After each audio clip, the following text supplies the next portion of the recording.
we're seeing wait times like we've never seen before. People are sitting in our waiting room for 6, 7, 8 hours at a time. Providence and Asante and Medford are seeing a surge in flu cases, more COVID-19 hospitalizations, and people with RSV, wreaking havoc on the local healthcare systems. Last week, the Oregon Health Authority said hospitals statewide were dealing with these effects. Now, both systems are acknowledging it's the same here at home. We have a full house. We're at capacity in our hospital. So patients who would traditionally be seen in our ED and then admitted to one of our nursing units is sitting in our emergency department for days at a time. Asante says they're experiencing much of the same. We have been struggling, to be frank.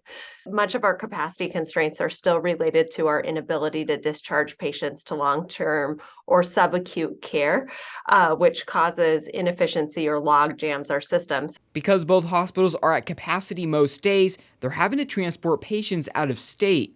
Situations where we may transfer to Asante, historically, they don't have beds or capacity. So we're having to manage that care in our hospital or transfer patients to Portland, Washington, California, as far over as Idaho, Colorado. According to Asante and Providence, they're even seeing hospitalizations equal to or worse than during the peak of the pandemic. Even if the hospital isn't at full capacity that day, the biggest problem they are facing is the lack of staffing. Providence says some workers are exhausted with the grueling schedule or are getting sick themselves, having to call out of work for days. The other issue is that we may have an open bed, but do we have a nurse, a doctor, a respiratory therapist to provide care for that patient? A partnership between both Asante and Providence, in conjunction with Jackson and Josephine County Public Health, was created to help relieve the current strain on the healthcare system.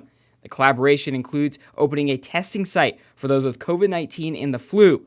Asante says it's important to work together right now. I think it starts with us all being in the room together, wanting to have the same mission and vision to care for our community. I think because of the high volume of patients requiring emergency services at this time, we also really think it's important to have shared messaging.